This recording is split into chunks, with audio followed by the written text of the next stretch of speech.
Hello friends, welcome to my channel. CTET का जो paper होने वाला है 7 जुलाई को, उसके लिए हम सीडीपी का प्रैक्टिस सेट लेकर आए हैं और ये 2015 का प्रीवियस ईयर क्वेश्चन है। तो अगर आप चैनल पर नए हैं तो चैनल को सब्सक्राइब कर लीजिएगा, क्योंकि इस चैनल पर डेली ऐसे प्रैक्टिस सेट आती रहेंगी एग्ज़ाम तक। तो इसका हम पहला प्रश्न देखते हैं। पहला प्रश्न क्या दिया है। एक समावेशी कक्षा में किसी शिक्षिका की सबसे महत्वपूर्ण भूमिका है। तो क्या है सबसे महत्वपूर्ण भूमिका? पहला ऑप्शन है यह सुनिश्चित करना कि शिक्षिका कक्षा को मानक निर्देश दे रही है। जहाँ भी मानक शब्द आए उसे गलत कर देना है। दूसरा है बच्चे के माता पिता के व्यवसाय को जानना, ताकि शिक्षिका प्रत्येक बच्चे के भावी व्यवसाय को जान सके। माता पिता के व्यवसाय से यहाँ कोई मतलब नहीं है समावेशी शिक्षा में। तीसरा है सुनिश्चित करना कि प्रत्येक बच्चे को अपनी संभावना को प्राप्त करने का अवसर मिले। तो ये सही है। चौथा है कक्षा के लिए ऐसी योजना बनाना कि प्रत्येक बच्चा समान गति से आगे बढ़े। तो इसमें से जो सबसे सही आंसर लग रहा है ऑप्शन नंबर 3 इसका सही हो जाएगा। ठीक है, राइट आंसर ऑप्शन नंबर 3 हो जाएगा। नेक्स्ट क्वेश्चन देखते हैं। नेक्स्ट है अपनी कक्षा के बच्चों को उनकी अपनी अवधारणाओं को बदलने में आप किस प्रकार सहायता करेंगे। पहला ऑप्शन दिया है बच्चों को सूचनाएं लिखाकर उन्हें याद करने को कहकर। याद करने जहाँ भी आए याद करना, उसे गलत कर देना है। ठीक है। दूसरा है यदि बच्चे की अवधारणाएं गलत हों तो उन्हें दंड, याद करना, दंड देना, ये सभी नेगेटिव वर्ड हैं, तो इन्हें गलत कर देना है। तीसरा तथ्यात्मक जानकारी देकर। चौथा है अवधारणाओं के बारे में बच्चों को अपनी समझ को व्यक्त करने का अवसर। तो इसमें से जो राइट आंसर हो जाएगा ऑप्शन नंबर 4 हो जाएगा।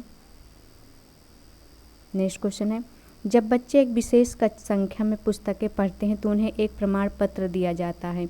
यह रणनीति शायद अधिक समय तक ना काम करे। क्यों काम ना करे ये? पहला ऑप्शन दिया है यह संभवतः बच्चों को केवल प्रमाण पत्र प्राप्त करने के लिए पुस्तकों को पढ़ने की तरफ ले जा सकती है। तो ये बिल्कुल सही बात है। इसका जो राइट आंसर हो जाएगा ऑप्शन नंबर फर्स्ट ही हो जाएगा। नेक्स्ट ऑप्शन देखते हैं पुस्तकालय में बहुत अधिक, इससे कोई मतलब नहीं है। तो नेक्स्ट क्वेश्चन देखते हैं। किसी कक्षा में शिक्षक की भूमिका है, क्या भूमिका है? समय सारणी का कठोरता से पालन करना और पाठ्यक्रम से बंधे रहना। नहीं। दूसरा है सीखने की विश्वसनीय स्थितियां जुटाना और शिक्षार्थियों को स्वतंत्र चिंतन की सुविधा देना। ठीक है। तीसरा है अपने ज्ञान से शिक्षार्थियों को परिपूर्ण करना और उन्हें परीक्षा के लिए तैयार करना। चौथा है सीधे तरीके से ज्ञान पहुंचाना और शिक्षार्थियों को सही उत्तरों के लिए तैयार करना। तो इसमें से जो राइट आंसर हो जाएगा ऑप्शन नंबर 2 हो जाएगा। सीखने की विश्वसनीय स्थितियां जुटाना और शिक्षार्थियों को स्वतंत्र चिंतन की सुविधा देना। तो राइट आंसर ऑप्शन नंबर 2 हो जाएगा। ठीक है, ताकि वे अपने विचारों व भावों को व्यक्त कर सके और अपने ज्ञान व समझ को विकसित कर सके, इसलिए होगा। नेक्स्ट देखते हैं। निम्न में से कौन सा कथन बच्चों की त्रुटियों के संबंध में सबसे उपयुक्त है? तो कौन सा कथन सबसे उपयुक्त है? पहला, गलतियों से बचने के लिए बच्चों को शिक्षक का अनुकरण करना चाहिए। ऐसा नहीं है। दूसरा, बच्चों की गलतियों को गंभीरता से लिया जाना चाहिए और उन्हें कठोर दंड तो देना ही नहीं चाहिए बच्चों को, क्योंकि ये निगेटिव वर्ड हो जाएगा। और देखते हैं तीसरा ऑप्शन क्या दिया है। बच्चे गलतियां करते हैं क्योंकि उनमें विचार करने की क्षमता नहीं होती है। ऐसा नहीं है, बच्चे गलतियां भी करते हैं और उसे सीखते भी हैं। चौथा है बच्चों को गलतियां एक खिड़की के समान होती है जानने के लिए कि वे किस प्रकार से होते हैं। तो ये बिल्कुल राइट आंसर हो जाएगा। बच्चे गलतियां करते हैं फिर उससे सीखते हैं, गलतियां करके ही सब इंसान सब सीखते हैं ना। ठीक है। नेक्स्ट क्वेश्चन है आकलन शिक्षण अधिगम प्रक्रिया का अभिन्न अंग है, क्यों? पहला ऑप्शन दिया आकलन से अध्यापक बच्चों के अधिगम को समझाता है और उसके अपने शिक्षण की परिपुष्टि भी होती है। बिल्कुल सही बात है। दूसरा है आकलन ही एकमात्र तरीका है जो आश्वस्त करता है कि शिक्षकों ने पढ़ाया और बच्चों ने सीखा। तीसरा है आज के समय में केवल अंक ही शिक्षा नहीं। चौथा है बच्चों को अंक दिए जाने, जहाँ अंक ये सभी आए, उपहार, पुरस्कार, ये सब जो है ये सब नेगेटिव वर्ड है। तो इसमें जो राइट आंसर हो जाएगा ऑप्शन नंबर फर्स्ट हो जाएगा। आकलन से अध्यापक बच्चों के अधिगम को समझता है और उसके अपने शिक्षण की परिपुष्टि भी होती है उससे। ठीक है। नेक्स्ट क्वेश्चन देखते हैं। पाठ्यचर्या ऐसी हो जो पाठ्य पुस्तक के ज्ञान को पुनः प्रस्तुत करने के स्थान पर बच्चों को अपनी आवाज़ें पाने, कार्य करने के लिए अपनी जिज्ञासा का पोषण करने, प्रश्न पूछने और जांच पड़ताल करने तथा अपने अनुभवों को बांटने तथा विद्यालय के ज्ञान के साथ जोड़ने में सक्षम बनाएगा। राष्ट्रीय पाठ्यचर्या की रूपरेखा 2005 पृष्ठ 13। इस पृष्ठभूमि में एक शिक्षक की प्राथमिक भूमिका क्या होनी चाहिए? तो क्या होनी चाहिए? बच्चों को उनकी अपनी समझ और अपने ज्ञान को साझा करने का पर्याप्त अवसर देना चाहिए। बिल्कुल सही है। दूसरा है बच्चों के अनुभवों को निरस्त नहीं करना चाहिए। बच्चों के अनुभवों को निरस्त नहीं करिए, निगेटिव वर्ड हो जाएगा। तीसरा है पाठ्य पुस्तक के अध्यायों को क्रमवार पूरा करना चाहिए। नहीं, जरूरी नहीं है। चौथा यह सुनिश्चित करना कि शिक्षिका अच्छे प्रश्न पूछें। अच्छे प्रश्न पूछे क्या? अच्छा प्रश्न क्या होता है? जो मतलब बच्चे के लिए सही होगा वही तो प्रश्न पूछा जाएगा। तो इसमें जो राइट आंसर हो जाएगा ऑप्शन नंबर हो जाएगा फर्स्ट। बच्चों को उनकी अपनी समझ और अपने ज्ञान को साझा करने का पर्याप्त अवसर मिलना चाहिए बच्चे को। ठीक है। नेक्स्ट है बच्चों को अपने अध्ययन में प्रयास करने हेतु प्रोत्साहित करने के लिए शिक्षकों को डैश की आवश्यकता होती है। बच्चे को नियंत्रण में नहीं रखा जाए, उसे मतलब छूट दे देनी चाहिए, वो अपने हिसाब से सीखे। जहाँ उसको ज़रूरत पड़े वहाँ आप उससे सहायता करिए, अन्यथा पूरी तरह नियंत्रण में नहीं रखा जा सकता बच्चों को। दूसरा है अन्य बच्चों के साथ तुलना भी नहीं। तीसरा है बच्चे को प्रेरित, हाँ ये सही है, बच्चे को प्रेरित करना चाहिए। राइट आंसर ऑप्शन नंबर इसका थर्ड हो जाएगा। बच्चे को डांटना भी नहीं चाहिए। नेक्स्ट क्वेश्चन देखते हैं। भावनाओं, अधिगम और प्रेरणा के संदर्भ में निम्नलिखित में से किस कथन से आप सहमत हैं? किस कथन से आप सहमत हैं? पहला, सीखने के लिए भावनाओं को अलग रख देना चाहिए। नहीं। दूसरा है प्रेरणा और सीखने के साथ भावनाएं घनिष्ठ रूप से जुड़ी हुई हैं। तो ये सही बात है। प्रेरणा और सीखने के साथ भावनाएं घनिष्ठ रूप से जुड़ी होती हैं। Right answer option number second हो जाएगा। बहुविकल्पी प्रश्न बच्चों की डैश की योग्यता का आकलन करता है। तो किसका आकलन करता है? सही उत्तर की पहचान करने में आकलन करता है। Right answer option number third हो जाएगा। नेक्स्ट है समाजीकरण की प्रक्रिया में शामिल नहीं है। क्या शामिल नहीं है? मूल्यों और विश्वासों का अर्जन। दूसरा अनुवांशिक संचरण। तीसरा एक संस्कृति की रीतियों और मानदंडों को सीखना। चौथा है कौशलों का अर्जन। तो इसमें से जो राइट आंसर हो जाएगा ऑप्शन नंबर सेकंड हो जाएगा, क्योंकि इसमें पूछा है कौन सा शामिल नहीं, निगेटिव है तो अनुवांशिक संचरण नहीं होगा। नेक्स्ट क्वेश्चन देखते हैं। मानसिक संरचनाएं जो चिंतन के निर्माण प्रखंड हैं, इसके लिए पियाजे ने किस शब्द या पद का प्रयोग किया है? तो स्कीमा का प्रयोग किया है। राइट आंसर ऑप्शन नंबर इसका थर्ड हो जाएगा। मानसिक संरचनाएं जो चिंतन के निर्माण प्रखंड है, इसके लिए पियाजे ने स्कीमा एक ऐसी संरचना होती है जिसका प्रयोग व्यक्ति विशेष के मस्तिष्क में सूचनाओं को संगठित और व्याख्यायित करने के लिए किया जाता है। ठीक है। और ये दो प्रकार की होती है, साधारण और जटिल होती है। ठीक है। नेक्स्ट क्वेश्चन देखते हैं। वाइगोत्स्की के अनुसार बच्चे स्वयं से क्या बोलते हैं? बच्चे अपने प्रति वयस्कों का ध्यान आकर्षित नहीं। दूसरा है बच्चे स्वभाव से बहुबतूनी होते हैं। जरूरी नहीं कि सभी बच्चे बतूनी हों। तीसरा बच्चे अहम केंद्रित होते हैं। चौथा है बच्चे अपने कार्य को दिशा देने के लिए। तो इसमें से जो राइट आंसर हो जाएगा ऑप्शन नंबर 4 हो जाएगा। बच्चे अपने आप ही कुछ ना कुछ बोलते रहते हैं। तो राइट आंसर ऑप्शन नंबर इसका 4 हो जाएगा। नेक्स्ट देखते हैं। अधिगम आसक्तता वाले। पहला ऑप्शन बच्चों को एक समान दिखाई देने वाले अक्षरों वर्णों में भ्रम होता है। दूसरा बच्चे दृश्य शब्दों को आसानी से पहचानने और समझते हैं। तीसरा बच्चों को मानसिक विकास मंद होता है। चौथा है बच्चे निम्न बुद्धि लब्धि वाले होते हैं। तो इसमें से जो राइट आंसर हो जाएगा ऑप्शन नंबर फर्स्ट हो जाएगा। बच्चों को एक समान दिखाई देने वाले अक्षरों वर्णों में भ्रम हो जाता है, इसलिए अधिगम आसक्तता हो जाता है। तो राइट आंसर ऑप्शन नंबर हो जाएगा फर्स्ट। नेक्स्ट है सृजनात्मकता क्या है? पहला है बुद्धि का एक प्रकार जो उन कौशलों संबंधित जो संचित किए गए ज्ञान और अनुभव पर निर्भर होते हैं। दूसरा है बुद्धि का एक प्रकार जो संसाधन की गति को शामिल करते हुए सूचना प्रक्रमण कौशलों पर अत्यधिक निर्भर होता है। तीसरा है समस्याओं के मौलिक औपचारिक समाधानों को पहचानने अथवा तैयार करने की योग्यता।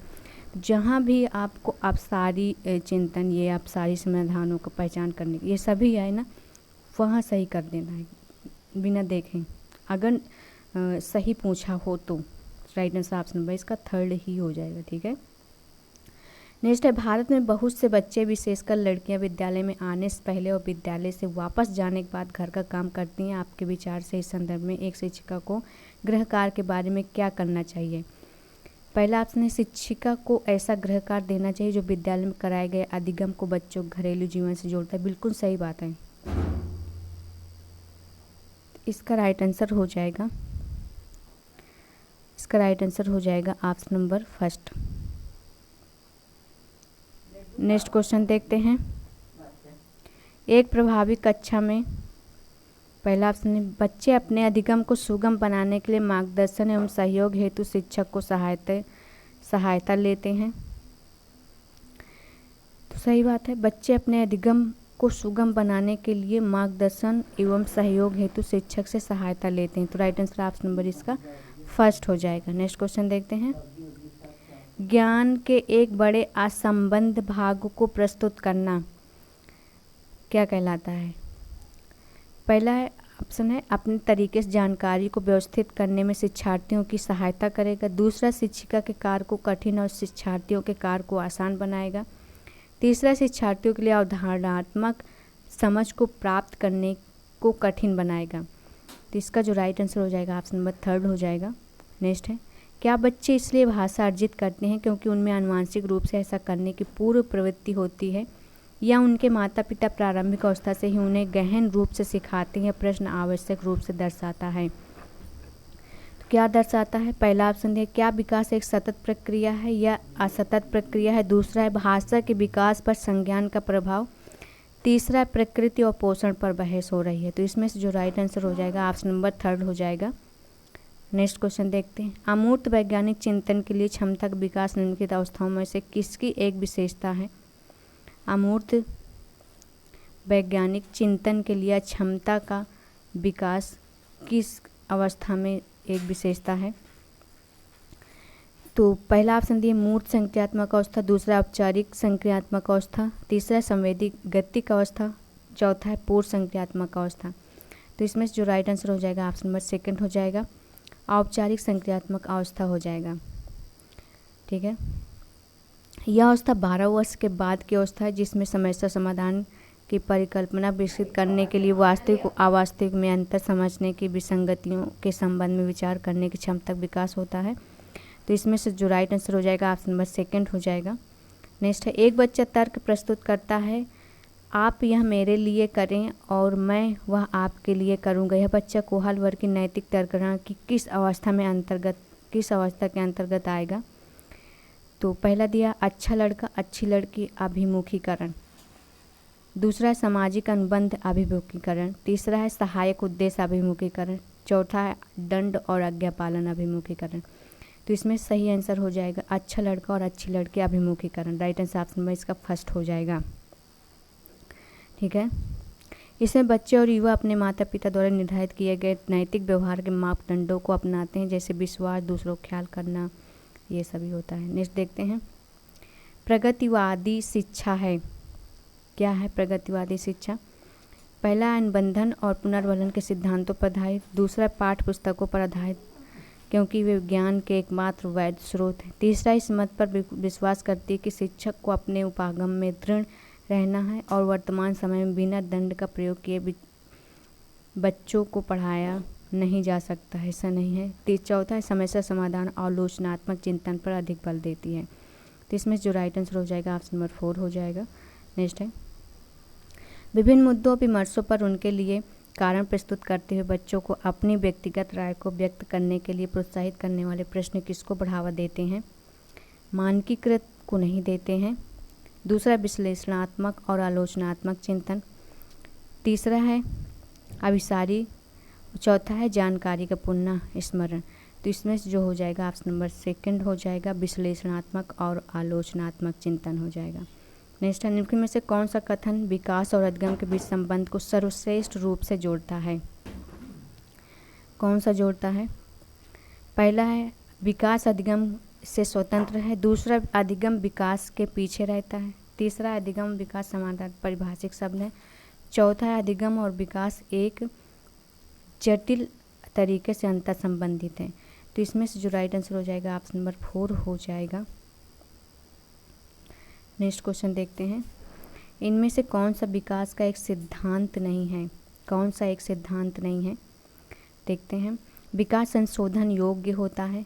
दूसरा, विकास केवल संस्कृत शासित और निर्धारित होता है। तो इसमें नहीं पूछा है, नेगेटिव पूछा है। तो केवल संस्कृत से नहीं होता है, वो सामाजिक भी होता है और इन्वायरमेंटल के हिसाब से भी होता है। तो राइट आंसर ऑप्शन नंबर 2 हो जाएगा। नेक्स्ट है, बाल केंद्रित कक्षा की एक प्रमुख विशेषता है कि उसमें पहला ऑप्शन दिया है शिक्षक की भूमिका ज्ञान को सीखने के लिए उसे प्रस्तुत करना और शिक्षार्थियों का मानक मापदंड, ये गलत हो जाएगा। दूसरा, शिक्षक के मार्गदर्शन से शिक्षार्थियों को अपनी स्वयं की समझ का निर्माण करने के लिए उत्तरदायी बनाया जाता है। तीसरा, शिक्षक के द्वारा बल प्रयोग भी नहीं होगा, व्यवहार ये भी नहीं होगा। तो इसमें जो राइट आंसर हो जाएगा ऑप्शन नंबर 2 सही हो जाएगा। नेक्स्ट क्वेश्चन देखते हैं, बुद्धि के बारे में लिखने में से कौन सा कथन सर्वाधिक उपयुक्त है? पहला है बुद्धि को केवल मानकीकृत, ये नहीं होगा, मानकीकृत गलत हो जाएगा। बुद्धि मूलभूत रूप से स्नायु तंत्र संबंधी कार्य प्रणाली, उदाहरण प्रक्रमण की गति, संवेदी विभेद आदि। तीसरा है बुद्धि विद्यालय में अच्छा प्रदर्शन करने की योग्यता है, नहीं। चौथा है बुद्धि बहुआयामी है, तो ये बिल्कुल सही बात है और इसमें कई पहलू निहित हैं। तो राइट आंसर ऑप्शन नंबर इसका 4 हो जाएगा। नेक्स्ट देखते हैं, लिंग जेंडर पक्षपात की ओर संकेत करता है। तो किसकी ओर संकेत करता है? आनुवांशिक विभिन्नताओं जो लड़कों लड़कियों में मौजूद होते हैं।